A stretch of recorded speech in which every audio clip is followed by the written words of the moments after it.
It's funny how sometimes your opinion on a certain fragrance can change a lot in a few weeks. Hey guys, I'm George, the nice medic gentleman, and it's time for your dose of some fragrance content. Today I'm going to do my full review on two releases from French Avenue that are called Thunder and Firestorm.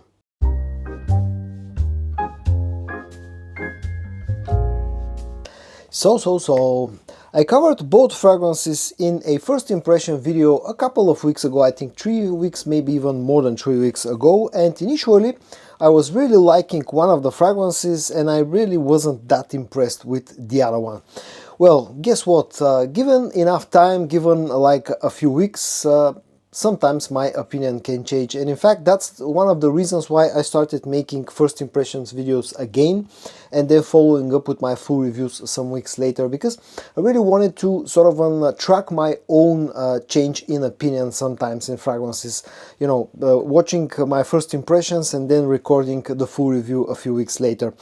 And it has been the case with this fragrance, especially that's called Firestorm, French Avenue Firestorm.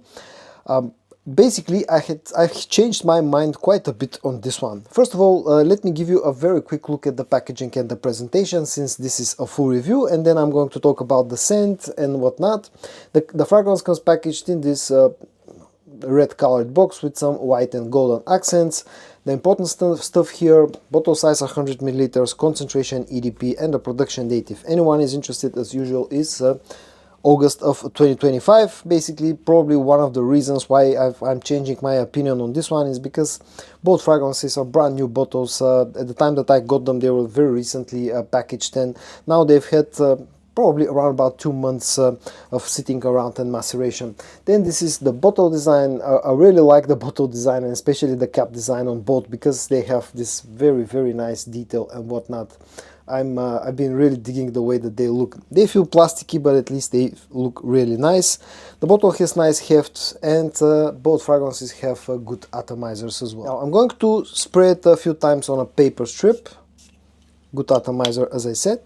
And this fragrance is supposedly inspired by an original Penhaligon's fragrance, which is called what was it? The World According to Arthur. I've never tried the original. This kind of reminds me of a few Memo fragrances in the opening, but this is a fragrance that opens up very spicy, very warm, and quite sweet.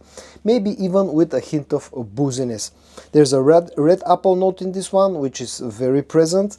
There's the cardamom note, there's a bit of florals, I think it has a rose note, and for some reason maybe the combination of the spiciness, the sweetness, and that sweet fruity apple note, red apple note, also come across a little bit boozy to my nose. Maybe there's a hint of greenness, and initially this was the part where I didn't really enjoy this fragrance, but probably now when I come to think of it, one of the reasons was because when I first tested this one, we still had really hot weather, and now all of a sudden in the past week or two, the temperatures have really dropped down, and I think this is a fragrance that's a lot more suited for the cold weather. Probably one of the reasons why I changed my opinion on this one quite a lot is because I actually gave it a few proper wearings in the proper weather, meaning in slightly colder weather. But the opening now doesn't feel so boozy and so spicy that initially felt. Maybe with a bit of sitting around, this also settled a little bit the scent itself. Maybe my nose had to get used to it, but basically that's about the opening. The dry down is sweet, it's amber, it's vanillic with a bit of sort of an oily or a balsamic feel to it. Maybe becomes a little bit woody on its deep dry down. And the dry down I always felt was good. I didn't really care that much for the opening, but now that has changed quite a bit. Overall, it's an interesting, sweet, fruity, spicy, warm fragrance that has quite a lot of sweetness on its dry down, with a hint of booziness and a hint of woodiness as well. Still though, even though I am enjoying it more than I once did, I would still say that this is probably a fragrance that you should try to sample before you actually pull the trigger on a full bottle. Now when it comes to performance, Firestorm has been a solid performer right out of the box and continues to be solid a month down the road.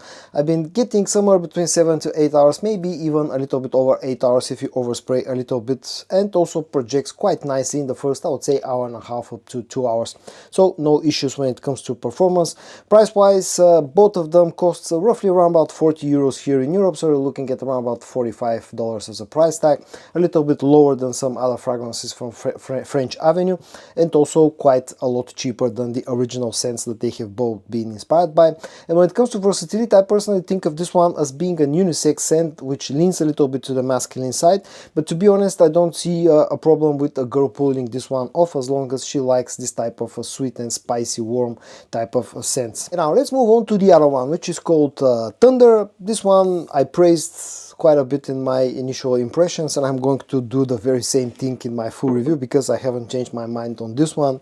I've really liked this one from the beginning.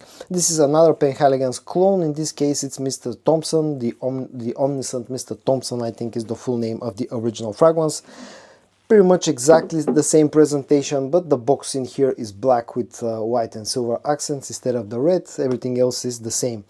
Production date August of 2025, 100 milliliter bottle size, EDP concentration. The bottle has the exact same design without the cap, just coming in this sort of a dark greenish type of color. The cap here has this elephant head, which I think is pretty much the same one. You know, the same. You get a similar elephant head on the top of the original fragrance. The sprayer again pretty decent, although I find the one on Firestorm to be a little bit better. Now again, let's use a few sprays of this one so I can talk about the scent. This is a fragrance that relies on a lot of iris powdery, lipsticky type of note in the opening and the early dry down, and that's one of the main reasons why I really like this one. I love the note of iris. This feels a little bit aromatic, just a hint of freshness and spiciness in the opening, but basically to my nose this is mostly about the mix of that irisy, a powdery iris note with this one, with lots of vanilla, tonka bean and some woods on the deeper dry down. In a way, this fragrance reminds me quite a bit of fragrances like Dior Homme Intense, like Valentino Uomo Intense, and like Givenchy Gentleman EDP. The opening, to my nose, sits closer to Givenchy Gentleman EDP. The dry down maybe is like a mix between, not a mix, but smells like Valentino Uomo Intense with that iris and vanilla combination, but minus the leather note that you'll find in Valentino Uomo Intense. So this is not as masculine, it doesn't have that leather note in it, but other than that, that mix is pretty similar to Valentino Uomo Intense and of course also similar to Dior Homme Intense. And again, on the deeper dry down, it becomes a little bit powdery and there's some woodiness, becomes a little bit dry. One interesting thing about this one that I personally pick up is the way that the iris note comes across. It still feels powdery and lipsticky, but it's not as dry and as dusty as some of the other famous iris-based fragrances. The iris note in here comes across a little bit like liquid, a little bit like wet or watery in a way. It's not aquatic, but certainly doesn't feel as dry and as sort of an dusty in the same way that they come across, that note comes across in Dior Homme Intense and Valentino Uomo Intense. Overall, this is a very gentlemanly fragrance that smells of nice quality. It smells very sophisticated. It's a dressed up fragrance in my opinion, and it's a great fragrance for the cold weather. When it comes to performance, this also is pretty solid when it comes to performance. Initially I felt that Firestorm is a little bit stronger, but nowadays actually they last pretty much the same amount of time, meaning around about 8 hours. This also gives me off 8 hours of performance.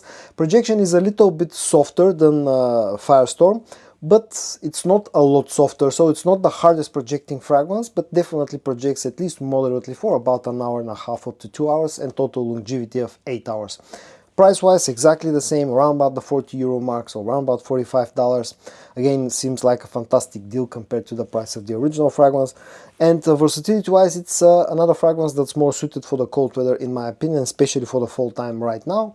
And it's a little bit dressed up. This one smells a little bit more masculine in my opinion. Keep in mind that it's a little bit limited when it comes to versatility because it just smells dressed up to me. So guys, in today's video I did my full review of two recent launches from the brand of French Avenue that are called Thunder and Firestorm. Thunder was pretty much a love at first sniff for me.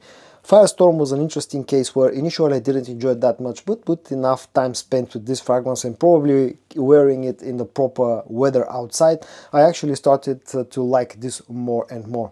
I hope that you found today's video interesting. If you did, give it a like, and I also hope that you're going to join me in my next video for your dose of some fragrance content. And until then, stay safe and bye bye.